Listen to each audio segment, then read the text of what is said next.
welcome back to the third season of A Flourishing Start podcast. Let's get into today's topic resources for families with young children in California. We are so happy to have everyone here today as experts who led the creation of resources, brochures for families with young children across many counties in California. Let's give everyone here a chance to introduce themselves to our audience. We'll go ahead and start with Jake.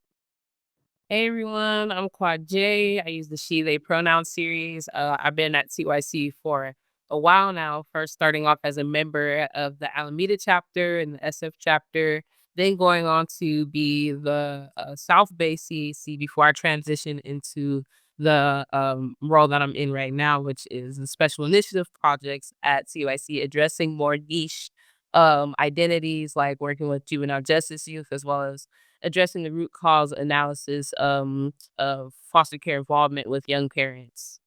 It's a little bit about me. I'll pass it to Axel. Thank you so much, Quijay. Hey, everybody. I'm Axel Pesero. I'm also a CYC member. I'm the formal juvenile justice liaison, juvenile justice task force liaison, excuse me, for California Youth Connection, part of the special initiative teams with Quijay, Um, she's my boss. Like, anyways, so so yeah, that's just a little bit about me. I'm a parent currently. I have a beautiful 3-year-old son. His name is AJ, and this is our experience. I'll pass it on to Kat. Hello, my name is Kat. My preferred pronouns are she, her, hers. I've been with CYC as a member since 2014, I believe. So a little bit over 10 years. I'm no longer a member. I'm a little too old for that now. But while I was a member, came from Kings County. That was my original county that I was in foster care in, and then I built leadership skills through CYC by doing conference facilitation, curriculum development. I was our statewide membership council co-chair, among other things, and I was just really excited that we're able to work on this project with each other, especially as parents. I have a 3-year-old son as well, and I just had my daughter 2 months ago. So I got 2 little ones. And I'll pass it to Jryana. Okay, hi everyone. My name is Jryana. I am a member of California Youth Connection. I was a former core organizer for Fresno County last year, but now I'm kind of just like a solo stay-at-home mom, and I'm also trying to get my associates in sociology at the moment, so I have a lot on my hands. I just had my baby as well. He'll be 10 weeks on Friday, so very little, so very much in the trenches at the moment. Thank you, everyone, for sharing a little bit about yourselves. And congratulations to both Jryana and Kat, who recently had children. I think that's such a beautiful moment. And Axel, of course, your child is 3 years old, but late congratulations on the birth of your son. Just wanted to Thank you. say, Thank you. of course. And let's talk a little bit more about how this idea even came about. Jay, this idea was clearly not something out of the blue. Can you share a little bit more about your previous project, Parenting and Pregnant Youth in Foster Care, exploring the challenges and solutions?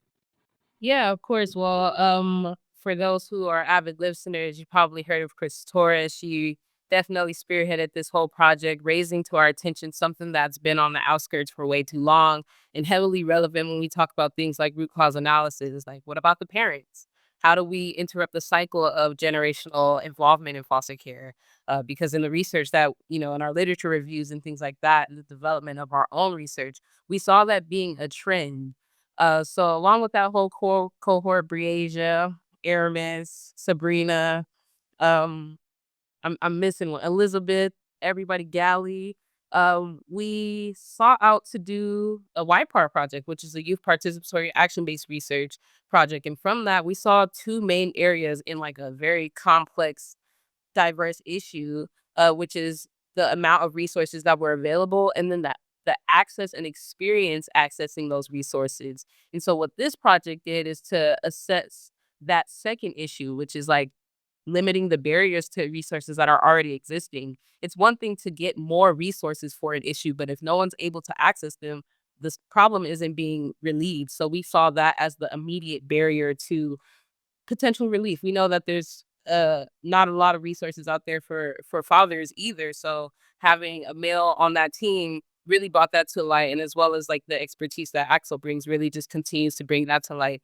But we saw this as an opportunity for us to take action, really emphasizing the action part of YPAR, to do something about the research that we had developed over that year. And this whole team like really held it down in terms of doing the quality checks for the resources, making sure that the resources that we compile are not just plentiful, but you'll have a good experience getting them, and like your time won't be wasted.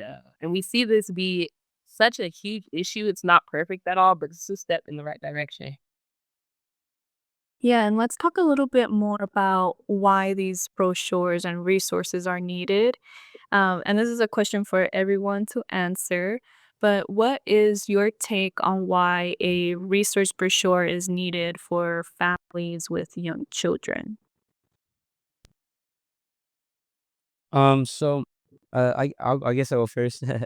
So, honestly, for me personally, when I had my son, I didn't have no resources available, you know. So at the time, I still wasn't a CYC member. I was still not going to community college, so I didn't really have those resources or knew know of those resources. So then, m- like it was, I think the mother of my child was like 5 months pregnant, you know, and I was homeless. I was like, I didn't have nothing stable. And so I didn't really know where to go. And thankfully, I had the right resources to be able to get me to college or get me to where the next step of where I needed to go to be able to access those resources. However, though, if I would have had an easier like brochure, right, for example, with everything I needed or all the list of organizations, it would have cut me so much unnecessary stress and unnecessary experiences that I mean I could have been prevented, you know? It's already stressful when you're like first being a parent and then you have to add on everything else that you just mentioned. And it's like what you said, it's unnecessary stress that could have been avoided that you had to experience and go through. So thank you for being a part of this group that put it all together. For myself, I had a very difficult pregnancy experience. Almost similar to Axel's. I was homeless when I found out I was pregnant, and it took me about 5.5 months to get stable. And I had no idea what resources to look for or that were out there for me. And had it not been for my CASA advocate, Francisco Pelayo, I definitely probably would have fell right into the stereotype of losing my child to the system. You know, like, she put me in contact with someone to get my FUT voucher, as well as getting me a stay at a shelter, the Fresno Mission Save the Children shelter, and helped me out with the job and all of the things that I needed to get on my feet to put me on the path to get to my apartment and then being able to get everything else that comes after that to prepare for my child. So if I had a brochure that just listed all of the resources, I could have called them immediately. I could have been homeless for not as long, and I wouldn't have missed out on some resources that once I found out about them, it was just too late for me to apply. I really think that this brochure can help a lot of people and save them from experiences like that, especially while you're also struggling with homelessness. So I would say these brochures for these resources are important, not, just for, our, personal, lives and things like that, but there's other youth that have been through, many, many years of foster care and a lot of instability within their lives within, their own parents. So I think having these resources readily available and accessible for these youth is really important because, we didn't have the best kind of uh guidance, which is, the whole point of why we ended up in the system. So I think that it's, just really helpful for us in general because, you know, we need that guidance. We didn't have it with us being in the system. It's really hard.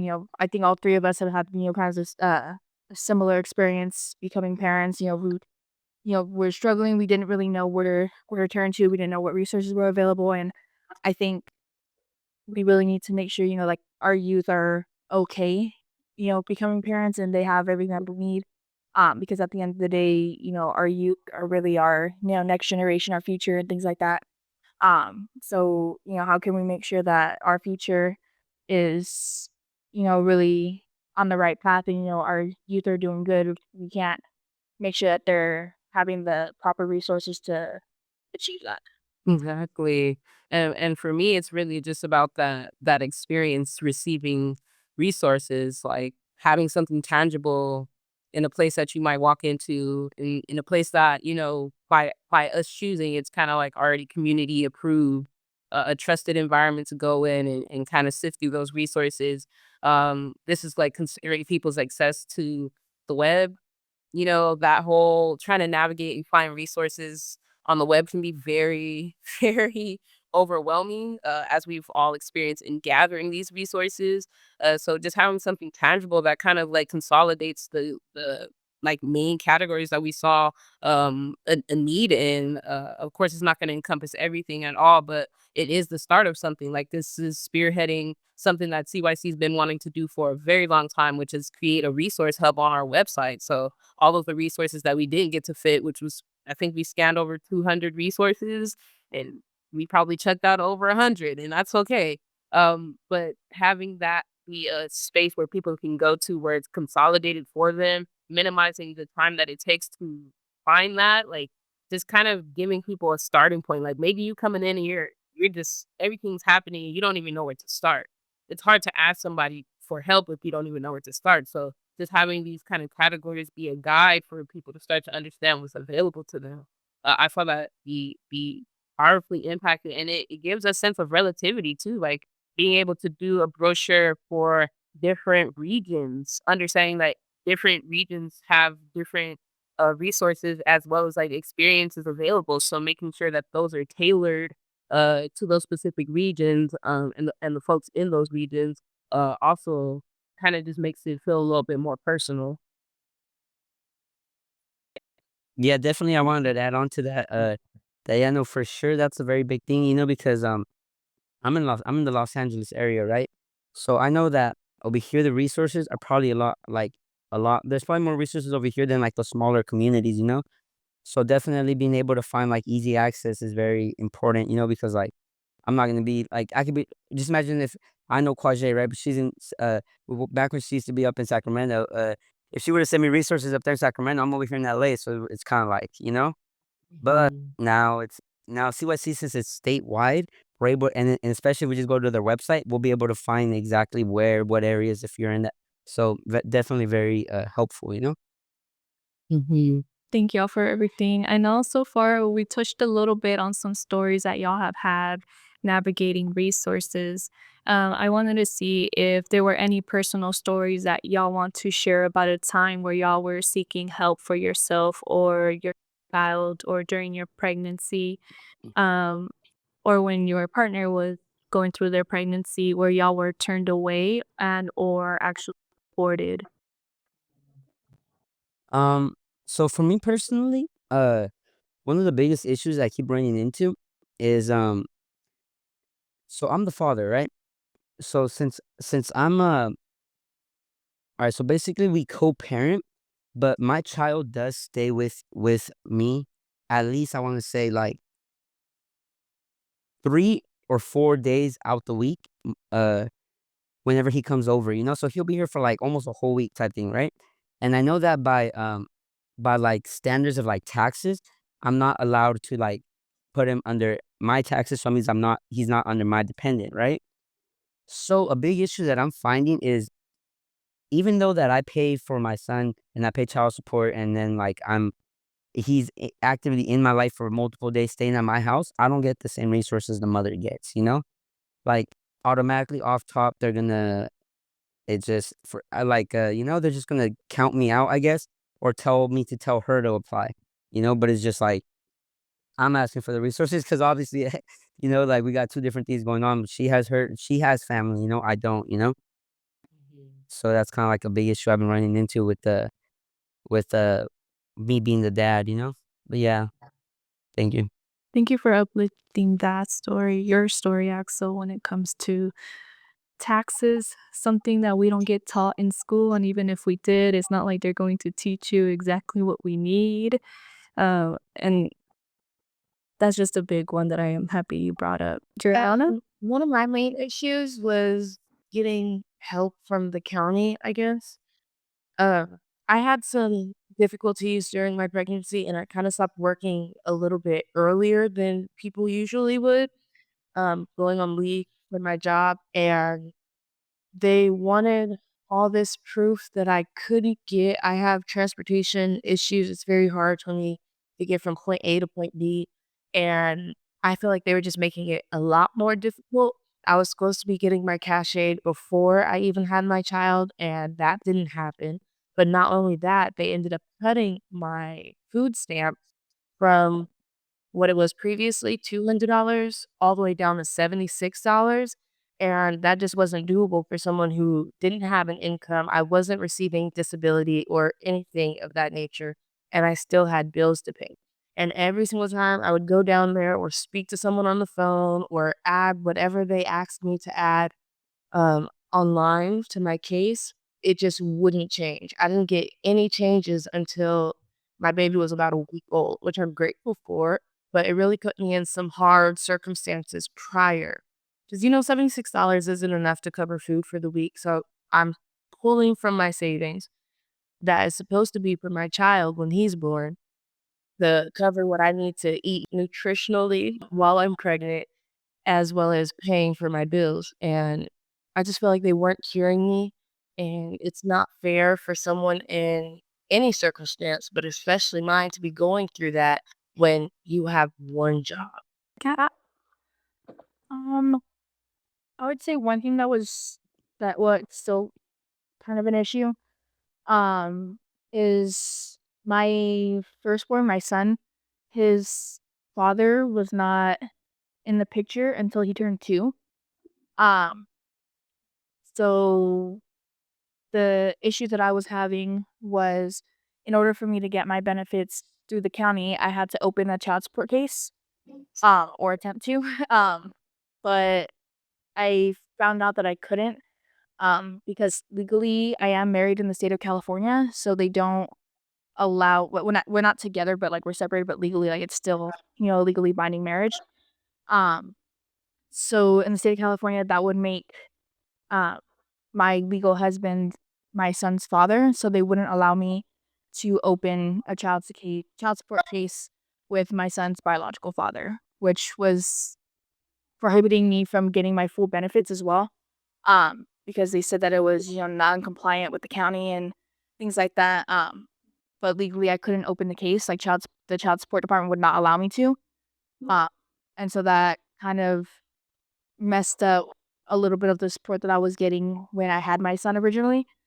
Um, and I think that that was kind of not cool because at the end of the day too, like if, there's no response or there's no actual legal way to follow through, I think that there should be some type of, other route to go because at the end of the day, also like, unfortunately, some people just don't have both parents either. And so it could be a whole, separate issue among, you trying to just make sure that they're okay and their children are okay. Um, I was able to kind of get it postponed a little bit, but it's still kind of been an ongoing issue. In regards to like making sure I get the full benefits and things like that for my kids, and it's just been a little frustrating, but we're trying. Yeah, I've been working with parents for quite some time now, and of course, like just gaining close relationship and trying to be resourceful, sending them resources and things that I would think were helpful, but they're the more generalized resources that have like these call lists and wait times and taking up people's like half of their day. You'll be on the phone trying to get those resources and things like that. And even in our research, just pointing out like a need for priority. Like there's so many areas of prioritization for foster youth, but it's like when it comes to parents or when it comes to overlapping intersectional identities of oppression, though like it doesn't translate over, like, when you're waiting, for housing and things like that.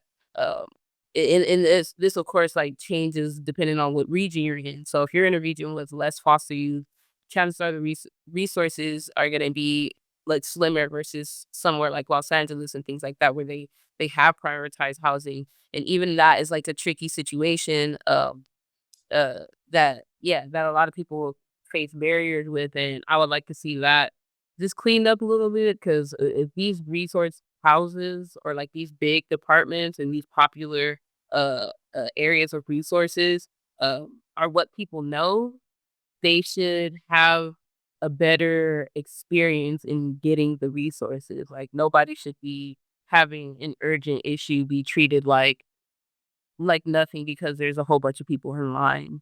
Um, I don't know, maybe working that I think that's why we looked at more grassroots organizations that were, hidden under the radar and people couldn't really, find or didn't know existed, and kind of getting on those people's line, knowing them by name, trying to get ourselves established. Because if you're like, you call someone, you're coming from CYC, and you let them know that, and we have a relationship, chances are you're gonna have a good interaction. And we know that off of word of mouth experiences with any resource. So we thought to bring that into this project. I know California wants to be like leading in how we support families and parents and young children, but the reality is we're pretty far away from giving parents and caregivers the support they need e- prior to the child is born, during, even after. I think there's just a lot of room for improvement. Clearly, from what we're hearing, like there are a lot of missing dots that are still not connected yet. So, Yeah. y'all for sharing and uplifting a lot of the things that California can improve on. Talking about the resources, uh, we did have y'all did create a lot of them for counties in different parts of California. But Jay, I was wondering if you could help explain who is the intended audience for these resource brochures. So yeah, we how it turned out is like trying not to count out any good resource. Like if the quality check was there, we wanna include them. So this is tending to parents who are, like, actively parenting, people who intend to become parents or desire to, because you also deserve to be prepared, right? We can't just be reactive to the whole situation. We deserve to be proactive to the situation.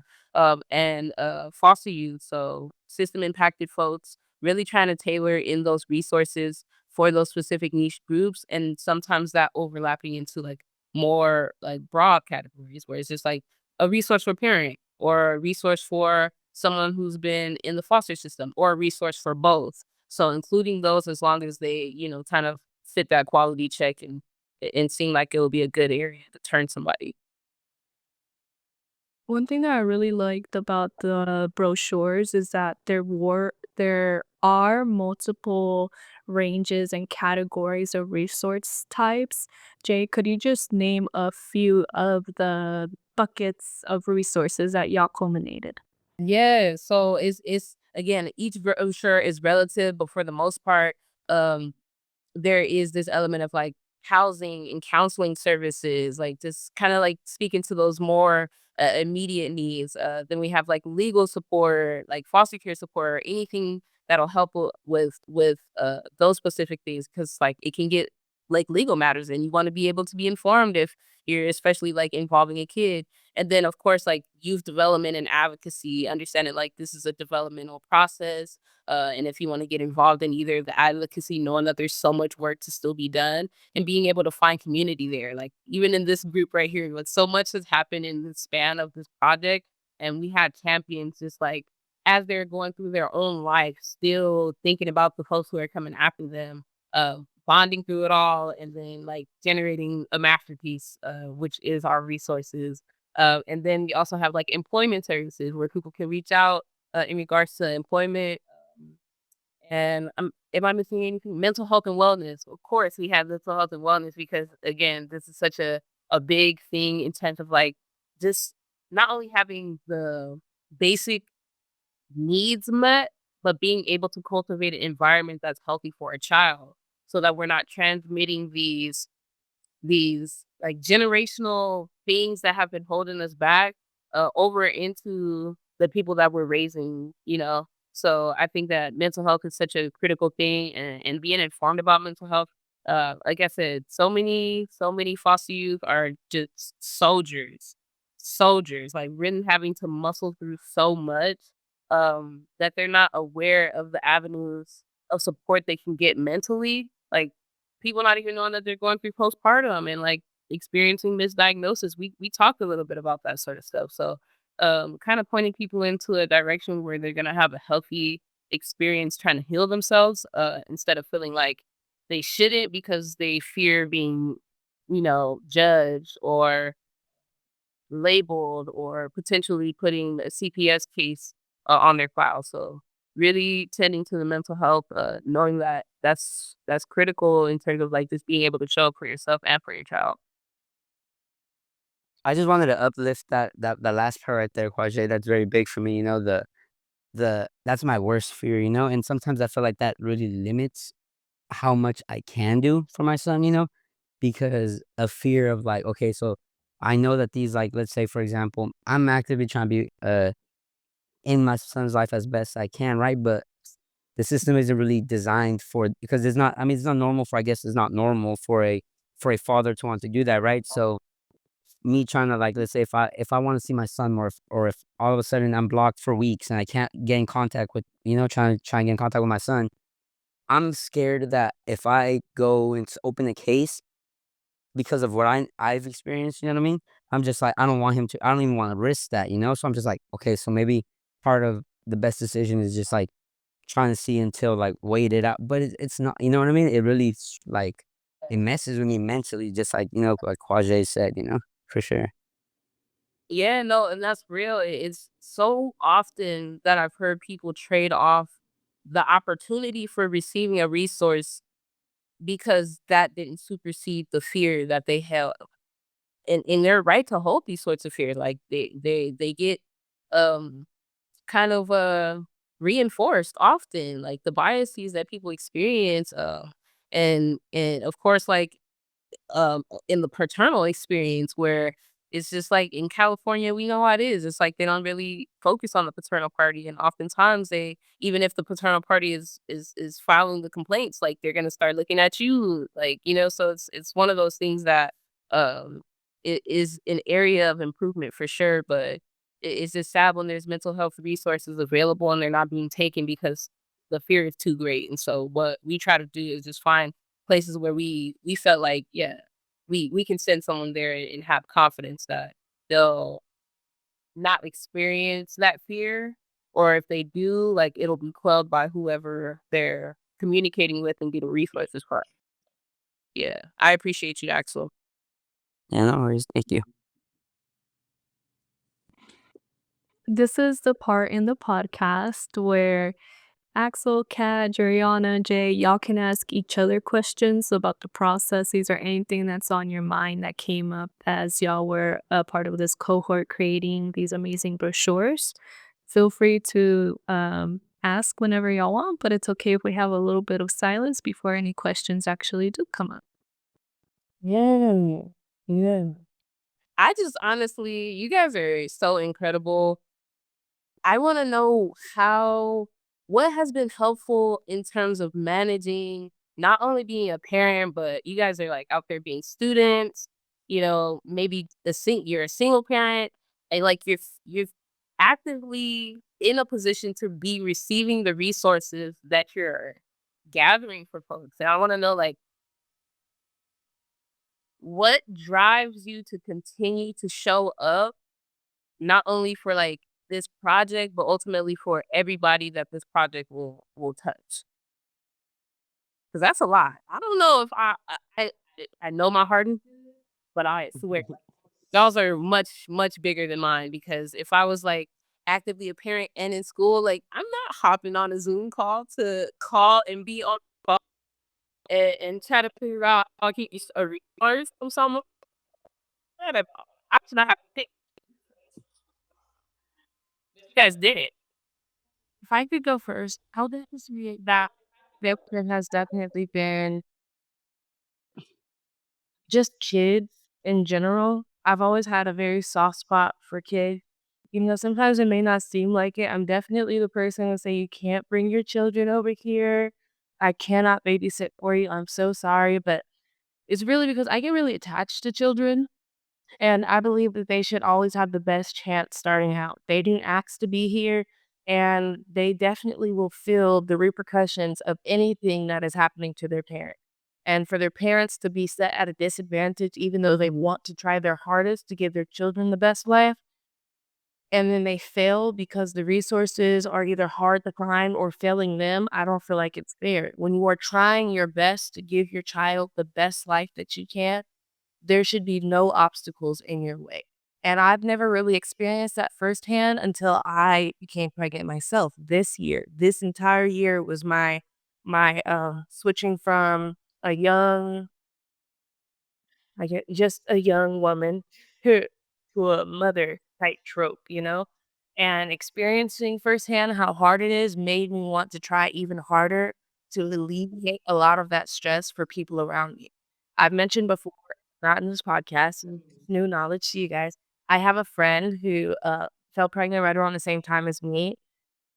The difference between me and her is she wasn't aware of any resources to begin with. Me, I knew that there were resources out there. I just had a difficult time finding them. And seeing the difference that pregnancy and transitioning into a mother without those resources, the impact that that had on her, and then this coming up as an opportunity to be a part of just made so much more sense to me because it's it's like that one resource where that one person that you have a connection with who is connected to everybody else. Like Francisco Pelayo, he was a part of CASA, then he became a part of Fresno Mission, and because of him, I know a lot more about everything else that's out there. Uh, it really shouldn't be hard, but also like postpartum depression and just what do they call it? I think they call it like baby blues or something like that. That really, really weighs heavy on you already. And it weighs even harder when you feel like you're alone and you feel like you don't have help and you feel like nobody out there understands you. And really need to pull our already lonely feeling foster youth out of that rut and give them the best chance to not only give themselves the best life, but to give their children the best life. I don't want anyone to experience what I went through. And honestly, if it wasn't for God, I probably wouldn't even be here right now. I definitely had an entire spiritual and religious and every type of awakening you could possibly think of. And if it wasn't for that and the people who pulled through for me, even though they weren't getting paid for it and they weren't benefiting from it, I would have lost my child and I definitely would have lost my mind. And to see how easy it is to lose yourself in the midst of that, I don't see what else could possibly be the motivation to wanna help other people, because now I experience such a beautiful baby boy and such a beautiful apartment while continuing to develop myself and seek my education and things like that. I wasn't allowed to give up on myself because of the people who weren't allowed to give up on me, so I don't wanna give up for everybody else. Mhm. That was beautiful. Seriously. So, yeah, that was. Man, for me personally, so I have like this little, like this experience, that it, I've thought a lot about it, I kind of keep it to myself most of the time, but I'll bring it out right now. So for some time when I was out, like, navigating my journey through homelessness and all that, I met somebody that I started calling my street mom, right? Um, she was a foster youth as well, grew up in the system, like I'm talking about like like from the bottom all the way up, all aged out, and she had an apartment at the time. She was like 10, 12 years older than me, right? So at her house, she had me, which is I'm her first son, right? So I'm her first son. And then we have my brother Andrew, who's also a foster youth, and he came, and so like over time we established a nice little, like, I didn't actually live there, but I would come like almost every day, right? So we stopped and we had regular people that would come. Um, and something that really broke my heart, was that we were all foster youth, different ages, different ages. And something that really, like, I still think about it to this day is at some point there was this girl named Michelle that lived there, right? She had she had my brother's son, Andrew. He had gotten her pregnant, so she was also foster youth. She ended up there at my mom's house, and then when my mom lost it all, everybody lost it all. Like like separated from the kid, from the Michelle lost her daughter. My, just like ultimately trying to prevent that from happening Yeah. is what keeps me going. What makes me want to help. Besides that, Yeah. They do. yeah, I've seen the beauty in it. Like the beauty that we all are. And like that we all potentially can have it. We're just disadvantaged. Yeah. That's real. That's real. It's so critical that y'all, have been here through it all for the sake of not experiencing that. Like that's powerful. It's touching more people than you'll ever get to know. But I hope you hold that in your heart that your purpose in doing that is fulfilled. Thank you, Cause I appreciate that. Okay. Yeah. Thank you. Hey, Jay, can you repeat your question again? Oh, as what kept y'all going? What kept y'all coming back to work? Like both you and Zari were like with style, this project, and had your throughout this project. So I just wanted to know what doing the work. Um, Honestly, what really does push me is like almost similar to Axel. Like my family, my little sister. She didn't have these resources or anything. And unfortunately, my niece, she had my niece very young. She got pregnant when she was 16. Um, and unfortunately, she didn't have any of the proper resources around her, or even just encouraging people around her to really try to keep her head on straight and really do what she needed to do and figure out what she needed. Even as a 16-year-old. Um, and unfortunately, my niece was put into the system, and she was adopted, and so she no longer was in the care of my sister. And that hurts because at the end of the day, we spent a lot of time in foster care, and I just wish that she would have, because at the time we were kind of living apart, and we weren't getting along the best, sisters do. So I really wish that she could have at least had somebody, if even if it wasn't me to really tell her, like, hey, like, if you really need to, like, you can go to the county and they can help you. If you need to go to WIC, they can help you. Like, there's multiple outlets, but unfortunately the people that she was around weren't very helpful for her, um and which resulted in my niece um being taken away and being adopted by someone else. Luckily, it was someone that was part of my niece's family, was her dad's mom. Um, so we still get to see her every so often, when we can, and we're really lucky that her grandma really wanted to keep that relationship. But um, I just feel like if my sister was really kind of guided in the right direction, um, she could have been a great mother with her child right now, and it really hurts because I have my 2 kids, and I would do anything for my kids. Like, I would go into run into a burning building for my kids, like this. And I know she probably regrets the things that she's done, and she can't get that time back. And there's so many other youth that happens to because they weren't given that guidance or that direction. Being in the system, my parents weren't the greatest influence, and uh, I know it's like that for a lot of youth across not only California but across the entire country. That they just need something to really you know make sure that they're the best that they can be, and that's kind of what really gets me to keep going. Because I know how heartbreaking it would be if I was in that situation with my kids.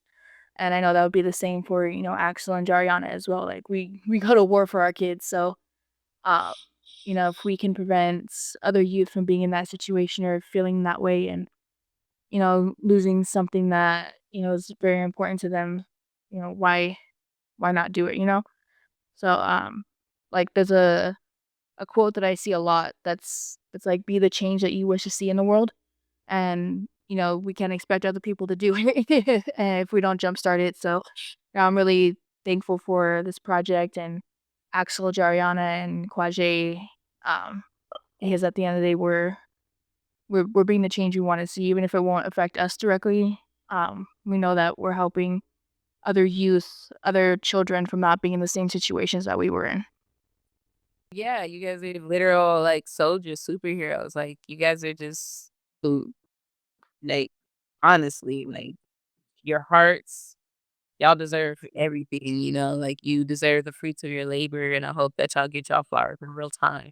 I'm gonna speak to y'all uh because it was not easy. It was not easy to show up and y'all chose to show up for something that's way bigger than our individual situations.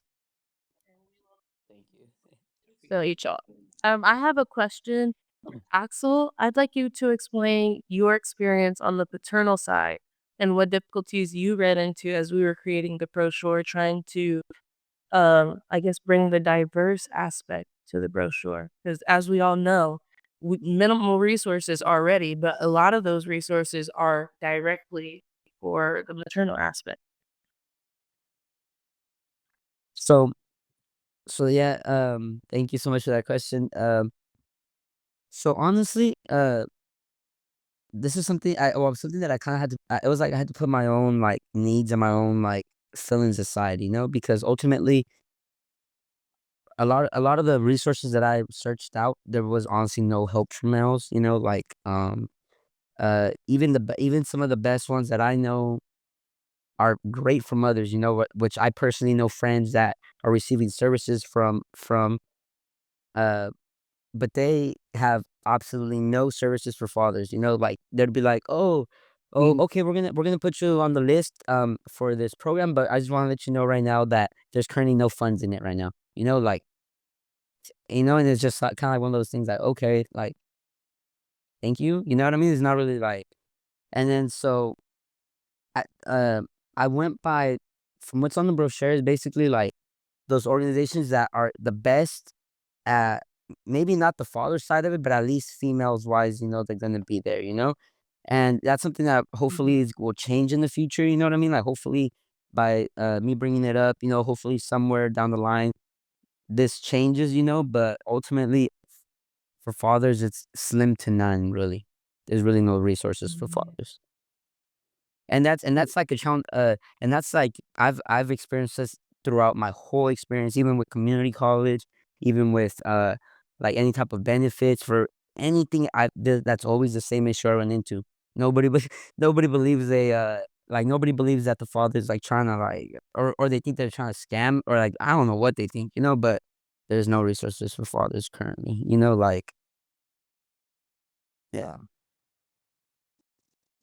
Yeah, no, that's been a reoccurring thing throughout this, even in the research aspect of it. That's why I'm so grateful for the fathers that have, just continued to enlighten us about their experience. Cause again, like even myself, like that was a blind side. Like that was a blind space when Chris brought this to me as an opportunity to like really address. Like I was like, oh snap, like there's just so many avenues. And what I appreciate about this project is like it's a living thing that, Axel and Aramis, they've been sowing seeds so that that's continuously being put at the forefront of people's mind when they think about parents. Like, yes, include the father too, you know, like we started off as like the parenting and pregnant youth resource project. And I was like, no, like it's expecting and parenting. And I'm like, no, because we have to think about the paternal aspect and even just gathering whatever resources that we can. Like again, Los Angeles has a lot more resources than a lot of the other regions that we touched upon, but being intentional, like finding like the father support network and, you know, all of these other different spaces where, you know, fathers can just find community. Like not even asking for a stipend or anything. Granted, they deserve those too, but just like who are the other fathers that I can connect to? And like starting there in the mental health aspect while, you know, this seed continues to grow and flourish into more resources that they could then take part of. No, for sure. Also, I think that kind of also reminded me of something like I think that I once thought before was like I think part of the reason why that is because automatically off tops like the guys if they're gonna be the one like leading their family, they're expected to kind of like provide in a sense, right? Like say for example, so right off the top, if a guy has to work, more than likely they're not gonna be like as like being able to get to the or go to the resources, and they're gonna and if and then and you know in like a family picture, you know, the female would normally be the one that kind of like takes on those responsibilities, right? But whenever co-parenting, as which is I feel like is a new like is like the new norm, not norm, but like it's becoming more common in America, you know. Um, we really need to change up the ways that we like or change the ways that our resources are being offered, you know, because now co-parenting like it's a completely different way to raise a family, you know? And so Mhm. Exactly. yeah, no, I really liked how you changed the title from expecting parent and pregnancy to parenting. I like that. I like that. Yeah. We gotta be My mindful, and it really starts at the vocabulary that we choose to use. So it's really been a growing and a learning experience for me. So I can only imagine like when people listen in on this episode that they're also like, you know, wow, like I didn't even think about that. I need to start thinking about that. And it's a ripple effect. Like I said, you see in ripple effects just with your experience. And, you know, I wouldn't be surprised in the next coming years that we see more resources for fathers, you know. a question I have for Kat and Jeriana is so did you guys like run into any situations where like let's say all right, work wise, it's like pretty much like how much like did you have to work to get those resources or automatically did you guys or like how did that come out or how did that happen? Which resources? Like any resource, Yeah. like any resource, any pretty much any. Pretty much any. Like, did it take like a lot of like persistence to get the resources? Is that what you're asking? No, like so pretty much like when you guys were offered resources, was there any like were you required to go to work? Were you required anything? Oh yeah. So with cash aid, it's called welfare to work. So you do have to meet certain requirements, like you have to be working like a certain amount of hours, or actively looking for work. But currently right now, um, with my case specifically, I'm not sure, you know, how it is with Jariana's. Uh, I'm exempt because, you know, I just had a baby. I had 2 surgeries. Like it's been, you know, I can't really work too much right now, especially like physically.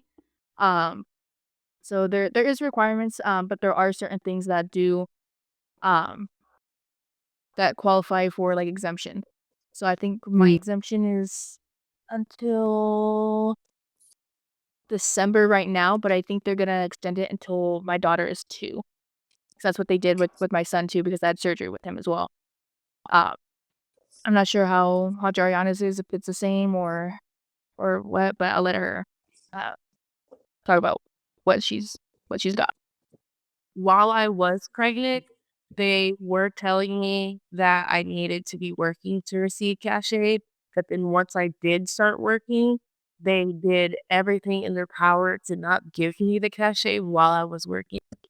And they used that as an excuse to cut my food stamps, even though at the time I couldn't work much. because, like I said, I was having a lot of complications, and I was up to 3 doctor appointments a week, 4 if I had my ultrasound. So it was very difficult to try and work around that. And then I was also working for um, the youth ambassador program, and we were cut down to maximum of 20 hours a week. So my work was already pretty hard and not too well cut out for me.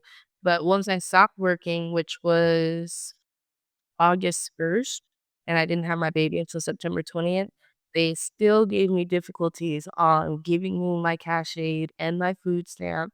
So I there wasn't too much talk on requirements because they weren't giving it to me. And now that I do have them, they haven't really talked to me much about the requirements. My baby did just turn um 9 weeks. He's about to turn 10 weeks, so that conversation may come up. But I've already been actively looking for work, preferably work from home, because, like I said, I'm the only parent. I don't trust people with my child, and I definitely don't trust daycares or babysitter. So anything outside of my home will be very difficult for me. So I'm hoping that I don't come across those issues. Mhm. But yeah. I just wanted to uplift. One, y'all deserve so much love forever now and always. Down to children. Y'all are amazing parents, amazing siblings, amazing people. And I'm just very honored to be able to host y'all on this platform so that y'all can uplift your stories and the people that you know who have also gone through similar things. So I just wanted to, if I could give y'all a hug across the screen, this would be the moment where I would give each and one of you a hug. But just wanted to put that out there for everyone to hear. I do have a question for Axel. Because I know he's the only father in here. Because I know this podcast also has an episode talking about fatherhood and like navigating infant stages and things like that. Um, but in terms of other resources, what are some other resources that you like specific? No, like not specifically to like you, but just like but for fathers in general. Um, what kind of resources would you like to see, or which ones do you think are like extremely important? Because I know, like you said, resources and things kind of like overlook fathers, but I really think that fathers are important. Because at the end of the day, especially we have young boys, they need their father present, where they learn things from them that mom can only teach so much. Like there's certain things that as a woman, like I can't teach my son. So like, what do you think would help fathers in general? Um, I think there has to be like a so something that for me was really like hard was navigate. Let's say for example, navigation of the court system, right? So like, let's say for example, you have to go to you know how you have to go to family court, right? If you want to do anything about if I want visitation time and all that, right? So if I want visitation time, uh alright, so child support is different from, that's like a whole like, they're, like, in a different category of, like, it's not the same thing, you know?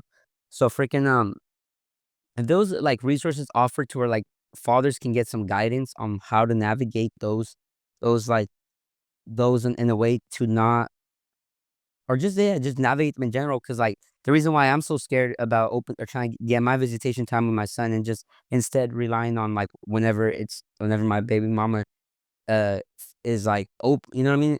Instead of me waiting on that.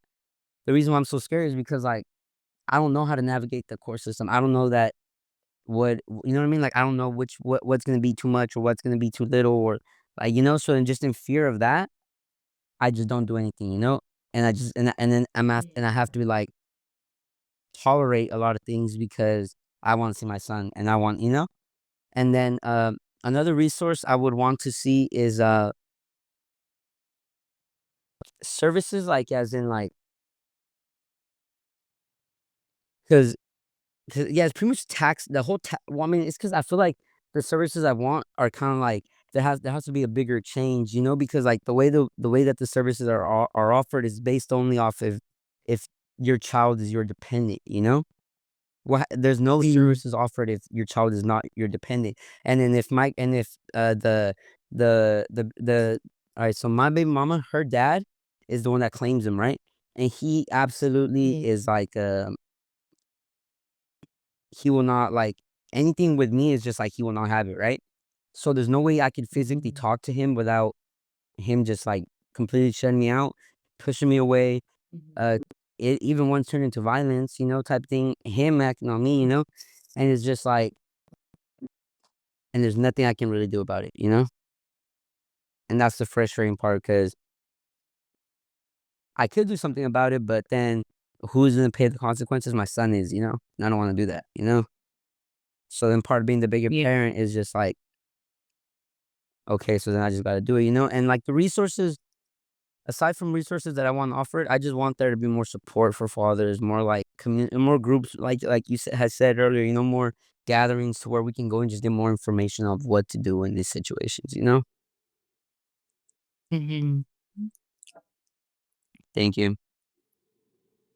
Thank you. Thank you for bringing a different side of parenting experiences, Axel. We all appreciate it. What were some like highlights that you would say that, or like programs that you would like to shout out right now? You know, that definitely you feel like hands off rock. You know, like are just cool. You know. For me, I would say immediately what would come to mind.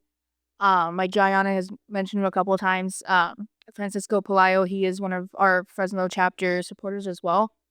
Um, he works with Fresno Mission, which is also connected to other nonprofits, such as like City Without Orphans, and so that program has been really helpful, and great in just accepting. They have um a space at in this building called Fresno City Center. It's called The Landing, and so it's there for, foster youth and, any youth that wants to, come in and they needs, help with guidance for resources and things like that. They have, people in there that can help.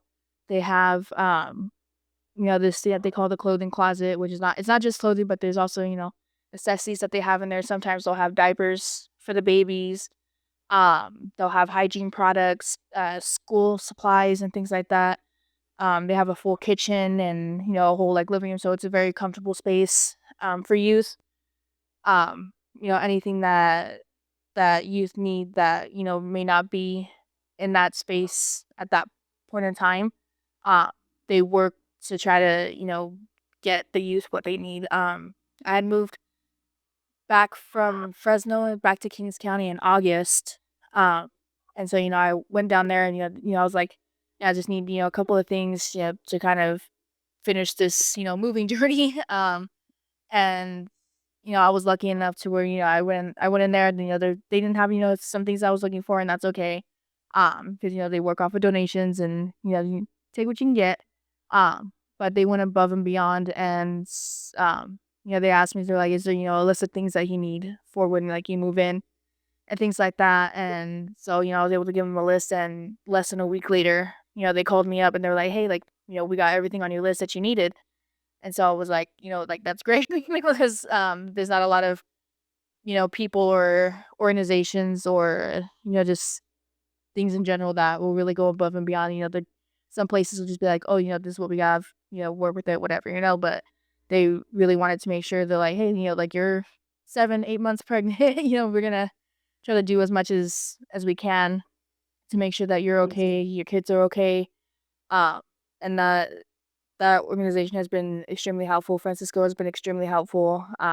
Like Jryana said earlier, he used to work for CASA. So he's, very amazing at making sure that, voices are uplifted, that youth are listened to, and um, they're guided in the right direction. I wish, I would have known Francisco when I was a lot younger. Now I just turned 26 last Saturday, so back half of my 20s, I'm almost 30. So it's like, I'm glad that youth have Francisco around now to really help them. I wish I had that. I didn't, but it's okay. We're good and living now, so it's fine. Um, but I think, specifically the one that comes to mind would be, Francisco, Fresno Mission, and City Without Orphans and their landing space has been really, really great. Mine's is gonna be slight of a repeat, but definitely Francisco. Like I said, I wouldn't have been able to pull myself out of homelessness if it wasn't for him, Casa, Fresno Mission, and City Without Orphans. And also, while I was pregnant, like I said, I was doing everything all on my own. Every single thing came out of my own pockets. It wasn't a family member that was helping me, not the child's father or anything else outside of that. And I still wanted to be able to celebrate my baby because it is my first child. And still to this day, I'm 22 years old, or I'll be 22 tomorrow officially. But I still hear stories about how awesome my baby shower was and how everyone was so happy to be able to go celebrate my mom and things of that nature. And I had a hard time pulling a lot of things together while still trying to pull myself out of homelessness. Uh, and I was so close to canceling my baby shower, but because of Francisco and City Without Orphans, they helped me finish planning it, pulling it all together. They allowed me to host it at the landing. They helped me with decorating and setting up my food and taking everything down, cleaning up. And they were just so much of a help. They also gave me gifts to my baby shower, which I wasn't expecting at all, but it was so thoughtful and so nice. Francisco helped me navigate the music and the games and things like that. And I'm just so grateful to him. And also, while I was at Fresno Mission, I had joined this program that if you have Calviva, they'll help you with the deposit on your apartment as well as furniture. And everything was going good. But because I moved into my apartment literally 2 days early, and the reason being is had I not paid my deposit that day, I would have lost my apartment and would have had to reapply, and it would have been an even longer process. And at the time, I'm like 6 months pregnant, so of course I don't want that to happen. So I paid it, and I was told that I was still going to be able to get all the furniture that I had made the list of, like maybe 3 or 4 different times. But the lady that I was working with said that because I'm no longer showing like an emergent situation, because I did move in. If I'm paying for it, I'm going to stay here rather than the shelter, of course. So they took all of that away from me. And I was very distraught. I was like, I don't know how I'm going to be able to afford to furnish an entire house after I just gave all of my money to my deposit, paying my first month's rent, and everything else that comes with moving into an apartment. And I was on the phone complaining as I do to the director of CASA of the Fresno and Madera counties, Wilma Hashimoto. And she was like, hold on, let me make a call. And I kid you not, she got me every single item that I needed to make my apartment feel more like a home. She furnished my baby's nursery, and I have this very comfortable, beautiful couch and an amazing bedroom set, all because of her. And of course, Francisco, because he started the whole process of trying to get e-furniture. And I'm just really grateful for those people because they saved me a lot of stress, a lot of time, a lot of money, and allowing me to just focus on my child towards the end of my pregnancy. So again, CASA, City Without Orphans, and Federal Mission, specifically Wilma, Hashimoto, and Francisco Pelayo, they were angels, literal angels.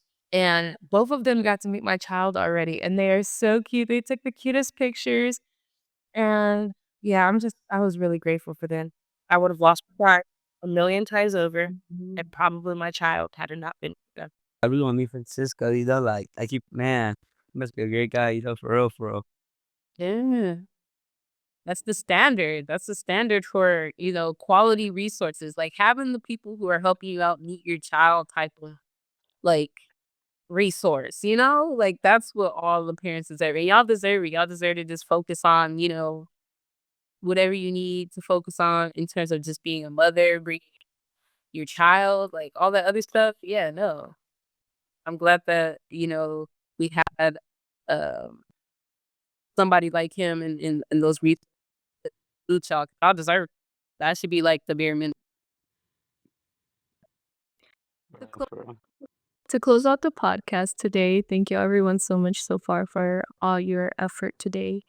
Let's end with if you could share a statement with parents out there who are looking for support, what would your message to them be?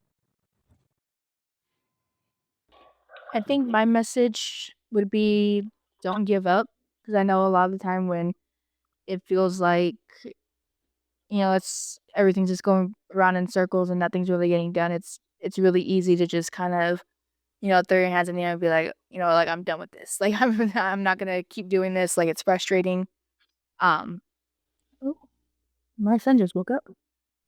So it's really frustrating. It's really easy to just be like, I'm done with this. I'm not gonna deal with this. But I think having that persistence and really making sure that you don't give up, because at the end of the day, like, this it's our kids, and so I think, oh no, sorry, my son's really attached when he wakes up. Um, on.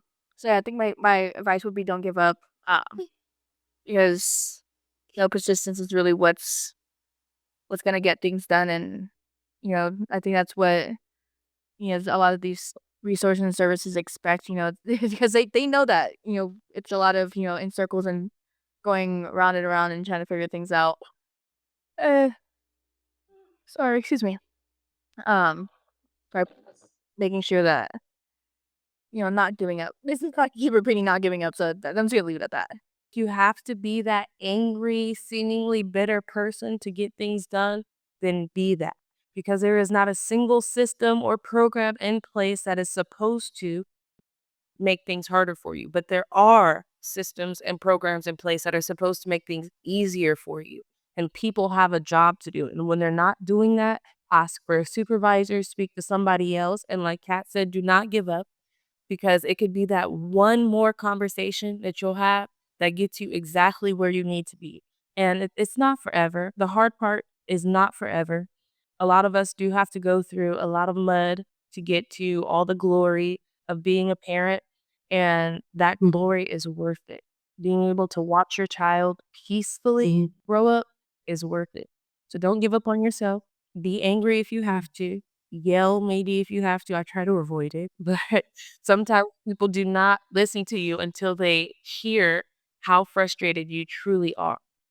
And also, I wanted to say, please don't forget about yourself. It's very easy to disregard everything about your well being when you're only caring about your child, especially when you are their only parent. But don't give up on yourself, because every child deserves to see their mom happy. Every child deserves to see their dad happy. And you don't want them to feel like they are the reason that you are down. When we all know that it's not, it's just the difficulties that comes with having a child can really bring you down. And that's understandable.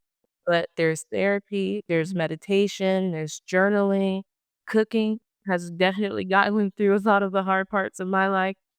Taking care of yourself physically, if you need to spare a little change to get your hair done or your eyebrows done so that you feel good, because when you feel good, you do good. Do all of it. Do everything. Don't give up on yourself, and don't give up on your child, because it's the greatest reward at the end of the day. Mm. No, off tops for sure, definitely. I guess for me, I would just tell everybody that having a child is literally the most beautiful thing in the world, and seeing them raise, like seeing them grow up, is one of the most like fulfilling feelings I have ever felt ever. You know what I mean? And so like, if anybody, because I know we all have like our voids, that we sometimes feel inside. Hey, having a child and seeing him grow and seeing him like love you and you love him, it is one of the most fulfilling feelings I've ever felt. So just if any day seems hard, just remember that and just know that they need you just as much as you need them. Great day thought. For me, it would be don't move in fear for the sake of love of your child. Mm. Like, your fears and your feelings are valid. The system has demonstrated itself to be an unsafe environment, oftentimes and not. Um, I'm a big believer in faith. Um, I'm not super religious at all, but I think knowing that source got you, like, just off of the strength of who you are, your heart, your lineage, your legacy, there's gonna be angels out there that provide for you. You will be provided for. Don't be afraid to seek help. You deserve to be in community. You deserve to not do it alone. Like, your child also deserves you at your healthiest. And sometimes that means doing the hard thing, reaching out for help. Know that you will be heard. You probably won't be heard by everybody. There will be somebody that will listen to what you have to say, hear you out, and go above and beyond to support you because you deserve that. And so I want to leave any parent or anybody who wants to start a family with that. Like, don't be afraid to get the help that you deserve. And it doesn't take away from your strengths at all. In fact, it adds to it. Like, your ability to move past your fears out of love for your child and provide them with whatever. Like, after so many doors, so many no's, like, still keeping that faith, knowing that the hard days don't last forever and it's going to be a testimony to who you are. Like, for real, it's love. What you just reminded me of, Jay, because I definitely was moving so much out of fear towards the beginning of my pregnancy. I want people to know that as much as we don't want to put our child what we went through, and as much as we don't want to give our child the disadvantage of growing up in a single parent household or just with one parent, do not put yourself through pain and torture for somebody who is not carrying their load. A dad is definitely needed in a child's life, but not a bad dad. A bad dad can do just as much damage as having no father at all. If this person is not willing to change the toxic things about themselves to either be with you and give your child that two-parent household or co-parent well enough with you so that your child wouldn't know the difference, they don't deserve your health and your happiness, because who you are, it will be completely affected by that. And that will put you at a disadvantage in raising your child. You have to put your child first. You have to remove anything that can negatively impact it. And if removing that person makes you do better as a parent, then do that. Because me, I went through homelessness because of the person I was trying to hold on to. I went through abuse, physical and emotional abuse, because of the person I was trying to hold on to, because I knew how it felt growing up with nobody but my mom. And I want to give my child more than that. But I also don't want to give my child that example. He doesn't deserve to see somebody go through that. I don't want him to grow up and think that that is an okay person to be. And right now, in this moment, I am still struggling with letting him go and doing it completely by myself. But if you have to sit there and constantly try to convince somebody why it's important that this, however it works out, it's not worth it. It drained me so much. It hurt me so much. I cried so much during my pregnancy and even after I had my child, because I want it to be different. I wish it could be different, but sometimes we just have to face reality, and that's okay, because you being the greatest person is the greatest thing for your child. You can't control somebody else and their emotions and how they think, but you can protect your peace and you can protect your child's peace. I know that if I were to still be trying to fight day and day with this man, especially in person, I probably would have lost my apartment again. It's likely that I would lose my child. He he's not the person I would have wanted to have as the father of my child, but it's my reality. And the part of my reality that I can control is just myself. I can protect my son from the things that I witnessed my mom go through with terrible men as they grew as a, as I grew up. So if you have to let that person go to be the best for your child and give your child the best, then do that. There may come a time later on where that person has changed and they are someone who deserves to be in your child's life. But until that happens on their own, you can't do nothing about it. And you can't break yourself down for that, because we've all made decisions in life that we wish that we can turn back the time and change that, but we can't. You can just move forward. So my advice is to let it go, let that person go, and do what you need to do. It may seem hard, but trust me when I say it is so much harder with an anchor on your ankle. Do what you need to do for your child and your mental. Thank you. Yeah, thank you for us. Thank you so much, everybody. Thank you for listening, and and I appreciate it. It's an honor, honestly. Thank y'all, Jryana, Kat, Axel, Jay, for coming on to this episode, sharing your lived experiences, your processes for creating resources for many people out there that do need them. And overall, for just sharing this space together. Y'all are beautiful souls that created more beautiful souls. So thank you for contributing that to us. And I really don't have words to share how honored I am to be able to hear your voice today. I do hope that y'all are able to do something for yourselves today. Today was a lot of powerful stories, a lot of power here. And just hold on to that. Give yourselves a hug. I can't physically give you a hug right now, but please do it for me and hug yourself on my behalf. And I really just want to make sure that we continue to uplift y'all stories. I look forward to future opportunities of hosting y'all on here. And in general, for sharing y'all's experiences as expecting parents, current parents, and if y'all choose to have more children, future parents to little ones. Thank you so much for today. I will end with saying thank you for tuning in to A Flourishing Start podcast. We look forward to sharing more stories like these today. Thank you. Thank you, Esme. It's always your pleasure, honestly. Like, this collaboration has been such a joyous one. And yeah, like I said, to be able to do something or at least start something like this within that span of 6 months, like it's taking people out there years to get it together.